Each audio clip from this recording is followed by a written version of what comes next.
wanted to give you 4 specific examples that I'm going to cover at the end about how a product called Silk tripled their sales by doing one thing, how an artist named Jeff Koons went from being a nobody to making a whole bunch of money and having a lot of impact, to how Frank Gehry redefined what it meant to be an architect, and one of my biggest failures as a marketer in the last few years, a record label I started that had a CD called Sauce. But before I can do that, I got to tell you about sliced bread and a guy named Otto Rohwedder. Now, before sliced bread was invented in the 1910s, I wonder what they said, like the greatest invention since the telegraph or something. But this guy named Otto Rohwedder invented sliced bread. And he focused, like most inventors did, on the patent part and the making part. And the thing about the invention of sliced bread is this, that for the first 15 years after sliced bread was available, no one bought it, no one knew about it. It was a complete and total failure. And the reason is that until Wonder came along and figured out how to spread the idea of sliced bread, no one wanted it. That the success of sliced bread, like the success of almost everything we've been talking about at this conference, is not always about what the patent is like or what the factory is like. It's about, can you get your idea to spread or not?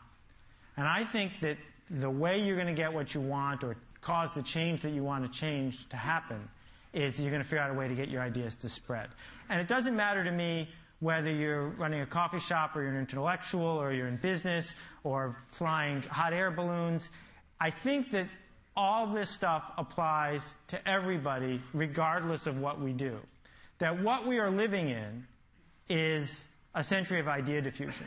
That people who can spread ideas, regardless of what those ideas are, win. And when I talk about it, I usually pick business because they make the best pictures that you can put in your presentation and because it's the easiest sort of way to keep score.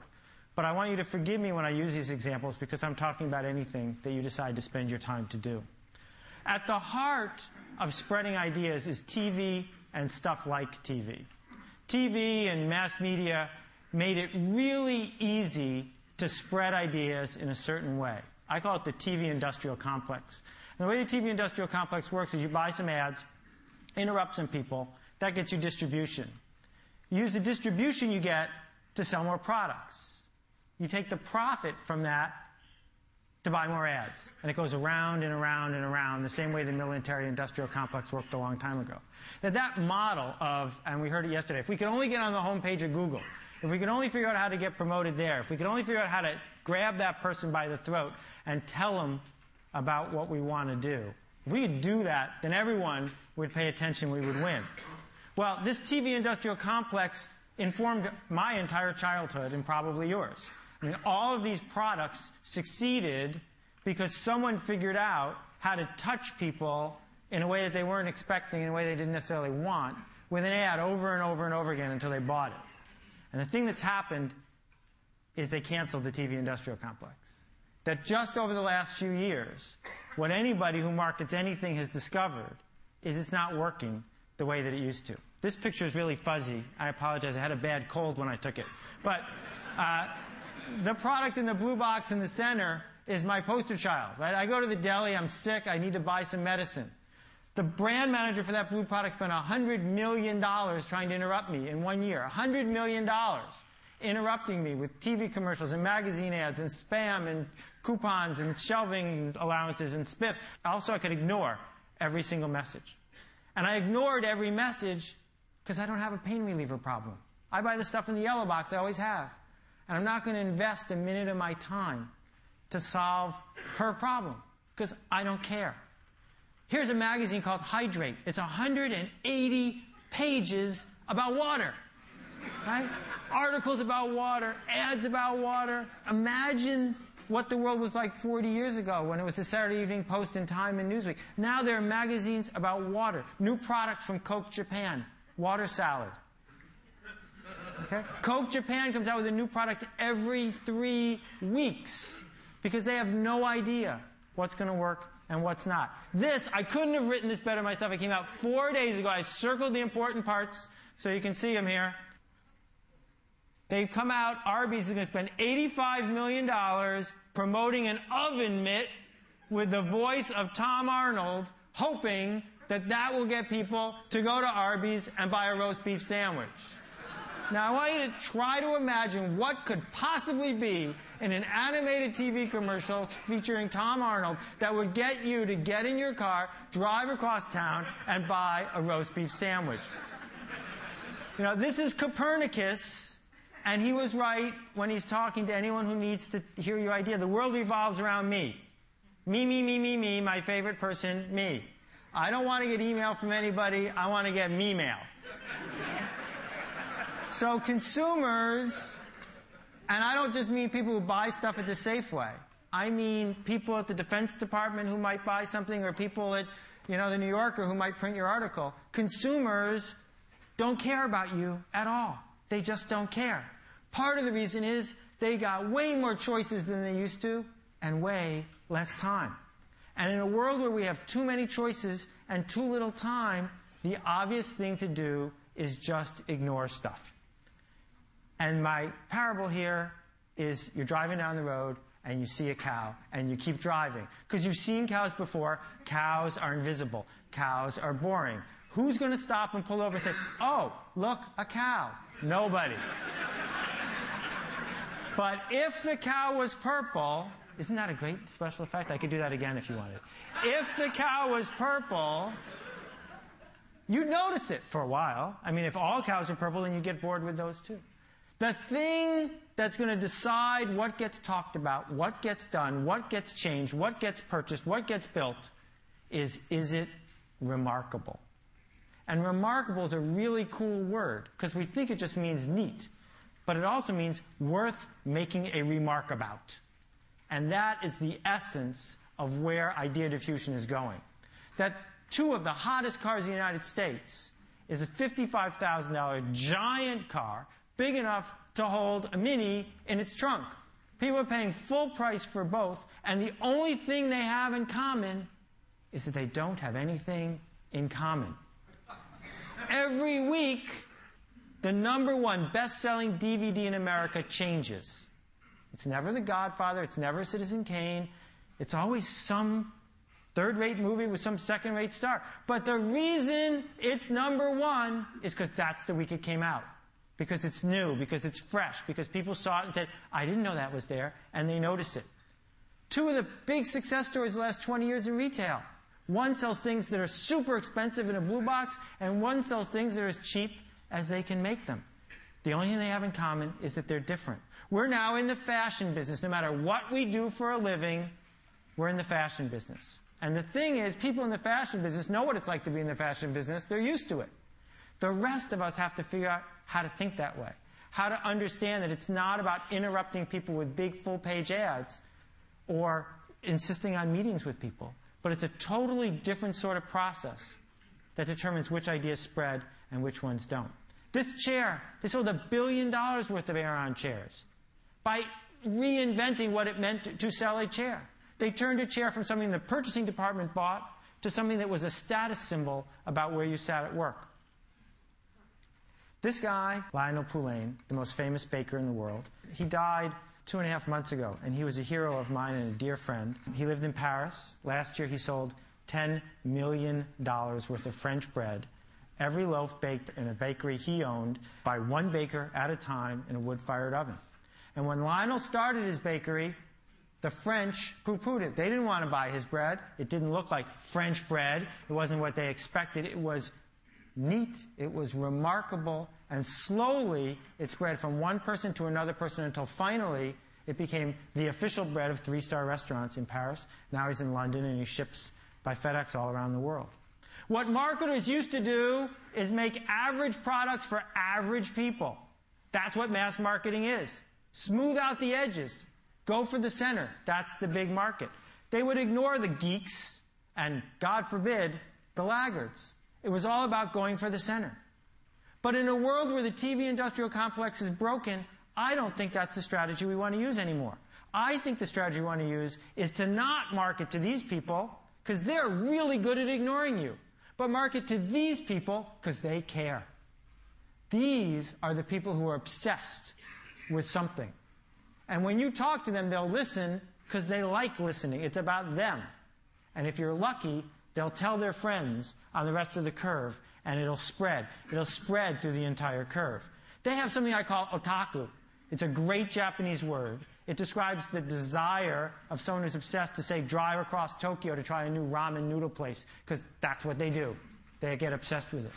To make a product, to market an idea, to come up with any problem you want to solve that doesn't have a constituency within otaku is almost impossible. Instead, you have to find a group that really desperately cares about what it is you have to say. Talk to them and make it easy for them to tell your friends. There's a hot sauce otaku, but there's no mustard otaku. That's why there's lots and lots and lots of kinds of hot sauces and not so many kinds of mustard. Not because it's hard to make interesting mustard. You can make interesting mustard. But people don't because no one's obsessed with it, and thus no one tells their friends. Krispy Kreme has figured this whole thing out. Krispy Kreme has a strategy. And what they do is they enter a city, they talk to the people with the otaku, and then they spread through the city to the people who have just crossed the street.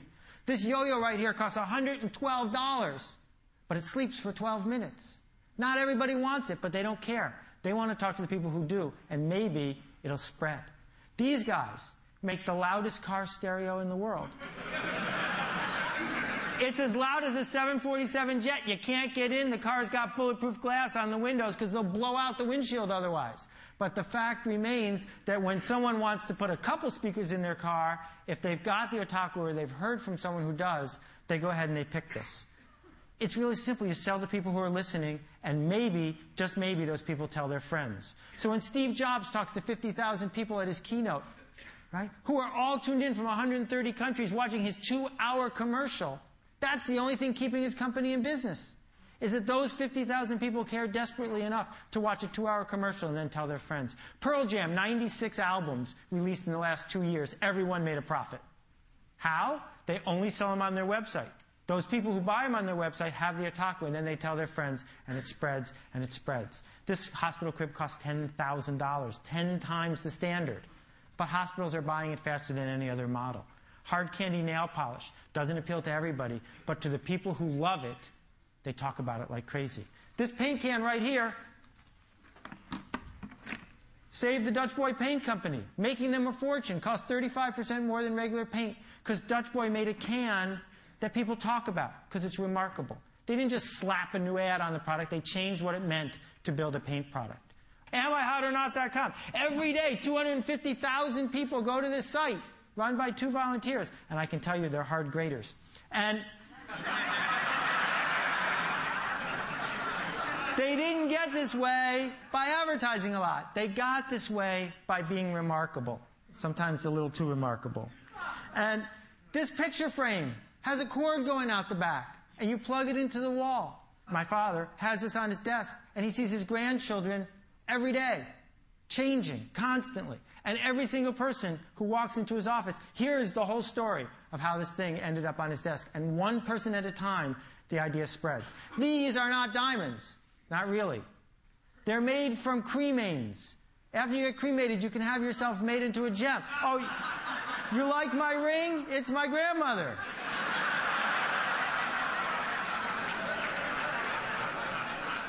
Fastest growing business in the whole mortuary industry. But you don't have to be Ozzy Osbourne. You don't have to be super outrageous to do this. What you have to do is figure out what people really want and give it to them. A couple quick rules to wrap up. The first one is design is free when you get to scale. And the people who come up with stuff that's remarkable, more often than not, figure out how to put design to work for them.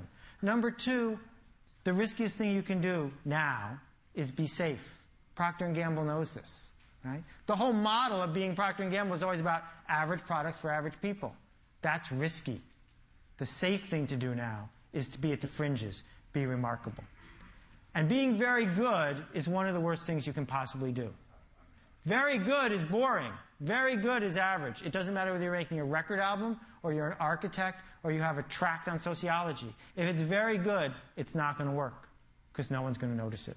So, my 3 stories. Silk. Put a product that does not need to be in the refrigerated section next to the milk in the refrigerated section. Sales tripled. Why? Milk, milk, milk, milk, milk, not milk. Right? For the people who were there and looking at that section, it was remarkable. They didn't triple their sales with advertising. They tripled it by doing something remarkable. That is a remarkable piece of art. You don't have to like it, but a 40-foot tall dog made out of bushes in the middle of New York City is remarkable. Frank Gehry didn't just change a museum, he changed an entire city's economy by designing one building that people from all over the world went to see. Now, at countless meetings, at the Portland City Council or who knows where, they say, we need an architect. Can we get Frank Gehry? Right? Because he did something that was at the fringes. And my big failure, I came out with an a record album, and hopefully a whole bunch of record albums in SACD format, this remarkable new format, and I marketed it straight to people with $20,000 stereos. People with $20,000 stereos don't like new music. So what you need to do is figure out who does care. Who is going to raise their hand and say, I want to hear what you're doing next, and sell something to them. The last example I want to give you, this is a map of Soap Lake, Washington. As you can see, if that's nowhere, it's in the middle of it.